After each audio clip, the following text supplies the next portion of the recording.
Hi there, good evening. My name is Melissa Massari, and I am a teacher at Green Chimneys on the Brewster campus, and I teach some of the youngest students that we have there. I teach from first to third grade, and I have been teaching there for about 6.5 years. I was asked to talk about distant learning and what that looked like for me in my classroom, and I'm happy to talk about it. I think it was a hard thing to do, although it was something I'm super proud of doing. I know that as educators at Green Chimneys, we went above and beyond the expectation of what a distant learning teacher should do. Whether it was the amount of time that we're spending on the computer with our students, or the resources that we pulled together, different resources to keep them engaged, we rose to the occasion. And we did it quickly, which was impressive. We had to learn new techniques and new programs in order to help our students be successful and monitor their work, and we did that in the middle of a pandemic. Because that's what you do as an educator. You reach into your bag of tools and you pull out whatever you need to, and you learn and you watch those YouTube videos and you follow everyone on Pinterest that can help you do it. The best part of COVID was, and distant learning, was seeing my students every day. I cried the first time I saw them. I am a crier. A possibility I might cry during this. So that was the best part. The worst part was seeing my students every day. How would I keep them engaged for a lesson online and then have them be able to go and leave me and do work independently that they were going to be successful at? My students are younger. They do need manipulatives. They do need visuals. They need charts. They need one-on-one help. And how was I going to do that for them?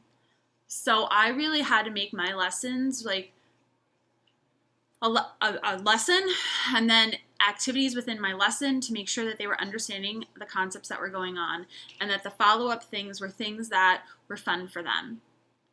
My students thrive on being able to work together in small groups, or leaving the classroom to work, or building something to show that they're understanding a concept. And they weren't able to do that during this pandemic and during distant learning. And that was really hard for me. I felt really bad. But we did whatever we could, extra lesson times, extra time online for students to come in and help. If they needed help, we could be there for them. I also missed getting pictures from them. They were great artists, my set of students that I had, and I missed getting a picture for them, or seeing their drawings, or seeing that actual light bulb moment that they understood exactly what was going on, because that light bulb moment of a student understanding a concept isn't just a facial expression. It's like a whole body movement. And I missed that. I also missed having our morning meeting, a place where I would sit on the carpet with them and we would talk about how we're feeling and what's going on and our expectation of the day. I didn't know how I'd get that to come from my classroom onto the computer screen.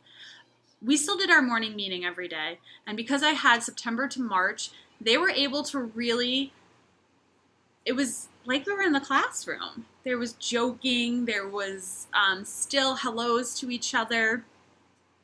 But I did see students that were usually fully engaged getting less engaged, and that was hard for me. And I saw students that now were home that hadn't been home in a while, and an increase in behaviors that we haven't seen in a while. And I couldn't be there to help one-on-one like I would if I was in the classroom, and reminding them of skills that they had learned and how to use them. We would do in my classroom, and I know across the board, a lot of staff went above and beyond to meet with students afterwards and say, hey, come on, you can do this, giving a pep talk, remember the skills you've learned.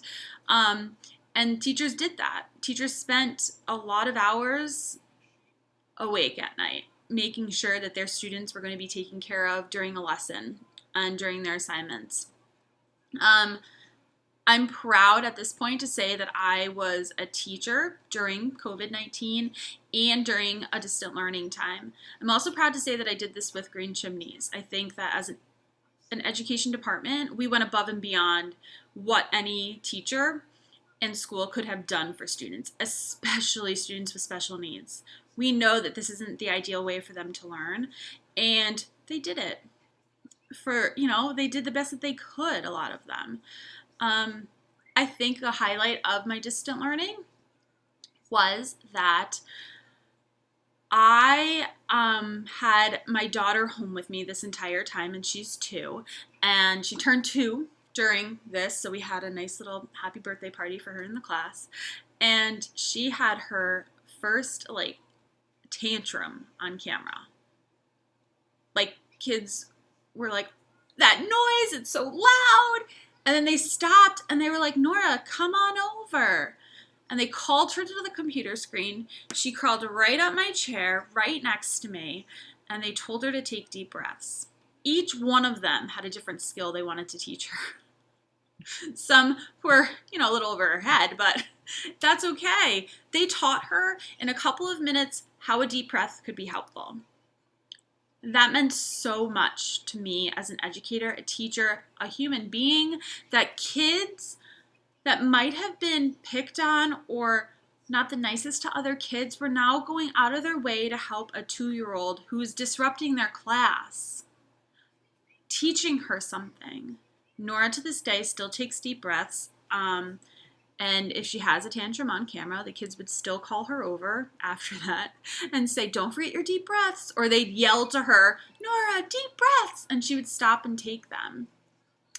I'm sad that my daughter didn't get to meet them either, because I think that was a great class and she became part of our class.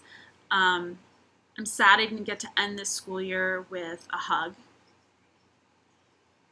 because a lot of my students did choose to stay distant, and I miss them.